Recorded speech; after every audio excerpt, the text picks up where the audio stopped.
Hello, and welcome to the Geopolitics Explained podcast.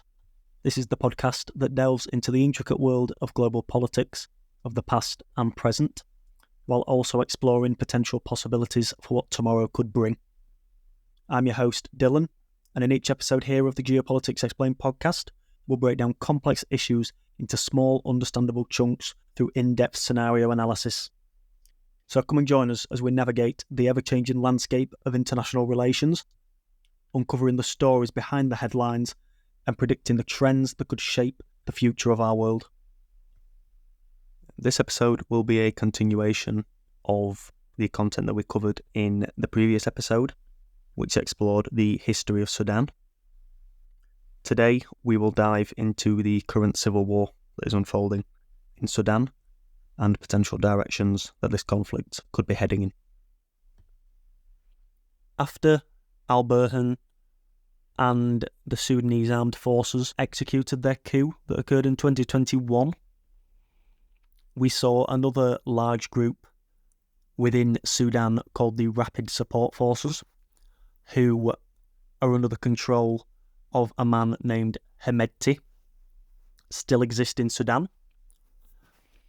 Now, the plan was to merge the Rapid Support Forces, which I'll name the RSF from now, into the Sudanese Armed Forces, which I'll name the SAF from this point. But this merge failed, as it seems that both al-Burhan and Hemedti sought greater individual power within Sudan. This is what led to the escalation that started in April 2023, and this is the conflicts that we still see occurring today within Sudan.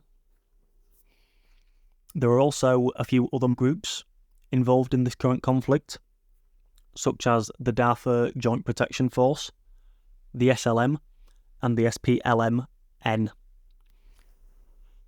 Now, the SPLM-N was a group that were fighting for independence of South Sudan before 2011. But once the independence had occurred, some of these troops still remained in Sudan itself, and hence this group renamed themselves the Sudan People's Liberation Army North. The SLM formed in 2006 following the Darfur Peace Agreement, which I mentioned earlier. They refused to sign the Darfur Peace Agreement and hence existed in opposition to the government in Sudan. Now, most of the fighting occurs in and around Khartoum, as well as the region of Darfur.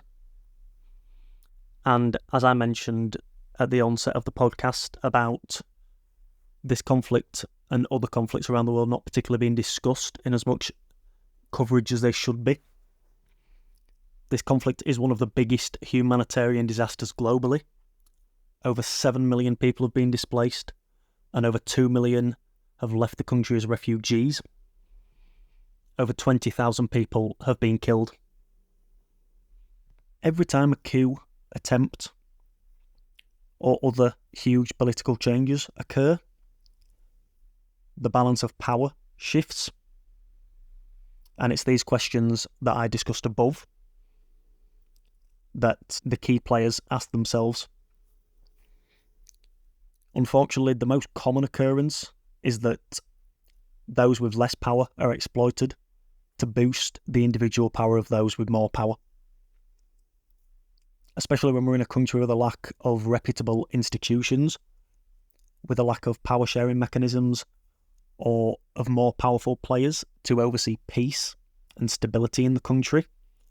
This cycle seems set to repeat as we see occurring in Sudan today. Hence, I believe that we should focus on longer-term trends that we've seen unfold in Sudan.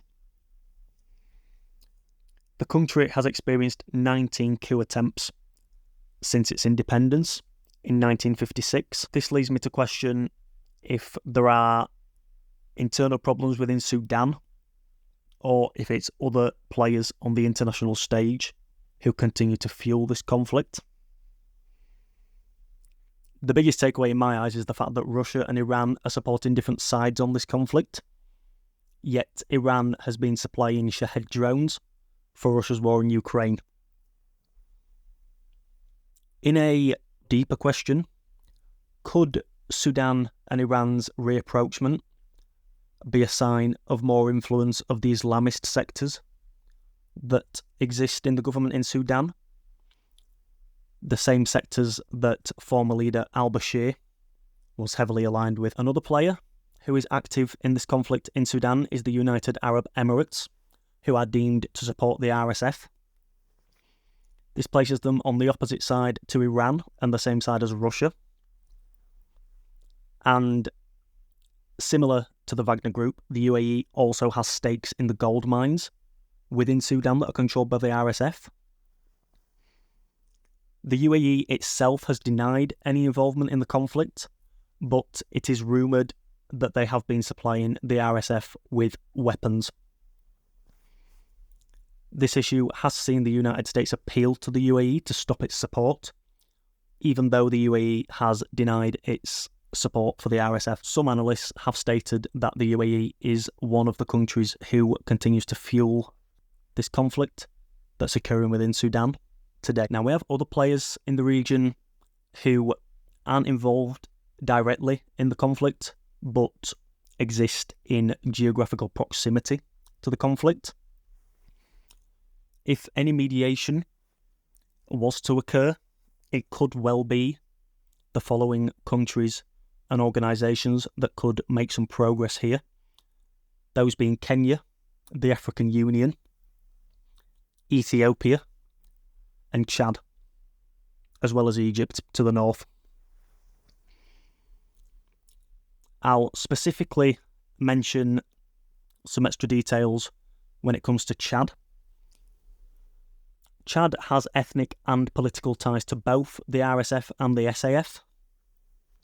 But when it comes to the Darfur region, where a lot of the fighting has been occurring, this region has strong ethnic ties to Chad.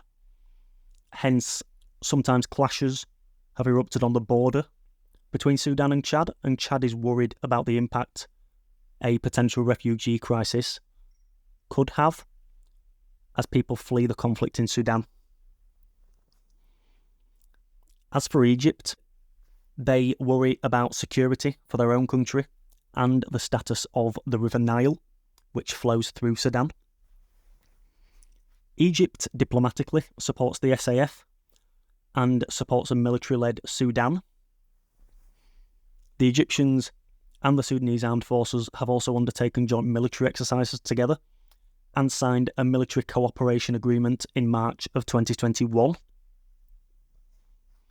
The most that the Egyptians were involved in the conflict actively was when some Egyptian soldiers were captured by the RSF, but they were returned unharmed.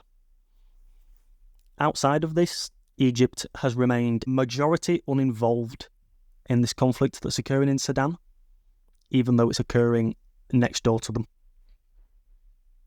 Now, as you know, when it comes to these conflicts that are occurring around the world, I like to undergo scenario analysis to assess where we could be heading in the future. The first question that pops into my mind regarding this conflict is whether it ends as a stalemate or if a clear winner is determined. As we've seen in the past with the previous Sudanese civil wars, a stalemate has the potential to spark once again at any time, as has occurred multiple times in Sudan's recent history. Any power vacuums that emerge are taken advantage of by multiple parties, and we see conflict erupt. No permanent solutions or incentives to maintain peace would be a clear sign of this scenario of a stalemate, or the existence of no player who's powerful enough to maintain a lasting peace. Regardless of who wins in this conflict, it seems that neither the SAF or the RSF want to establish civilian rule, which was the intention with the Transitional Military Council. An RSF victory would see Russia and the UAE gain significant influence in the region, while seeing Egypt lose significant influence. A victory for the Sudanese armed forces would be received better by regional players who generally lean towards larger support for the Sudanese armed forces. But as I mentioned earlier, it would be unlikely to see an attempt to return to the road that was leading Sudan to democracy. In September, the Assistant Commander-in-Chief of the Sudanese Armed Forces stated they would continue military rule for 15 to 20 years if they did achieve victory in the war. This, to me, paints a picture that democracy within Sudan is a long way off. A second unknown within this conflict is the role that the players who are, whether directly or indirectly involved in this conflict, will play when it comes to international mediation. We've seen Saudi Arabia attempt to help through the Treaty of Jeddah, and although this didn't hold, it shows that both the RSF and the SAF are willing to listen to the Saudis. I also mentioned the other players, potentially Egypt, Ethiopia, Kenya, or the African Union, if they could play a role in helping to reduce the conflict. However, on the other side of this, there are players who continue to fuel this conflict further. I wonder if pressure could be placed on these geopolitical actors to reduce support, or if they themselves could be incentivised to push for an end to the conflict. As with all geopolitical events that are occurring around the world today, especially ones as complex as this, it's all a network of strings. If you pull on one string, many other strings are going to shift. We can consider incentives for the RSF and the SAF to stop fighting, but if no permanent solutions are put in place, the conflict is very likely to erupt again at some point in the future. This leads me to want to incentivise the other international actors who are involved in this conflict to pursue peace between the two and to make an effort to maintain this peace. Now, the future in Sudan remains uncertain, but in my eyes, this is a situation that warrants continued attention, and I hope that this episode could help to bring some more eyes onto this conflict that's occurring within Sudan. In the face of one of the biggest displacement crises that we're seeing unfolding in the world today, I believe that we need new approaches to be made by new players in this conflict, and these approaches need to be made for the better, not the worse, which is what we're currently seeing occurring in Sudan. This has been another episode of the Geopolitics Explained podcast. I want to thank you all for listening. I greatly appreciate it.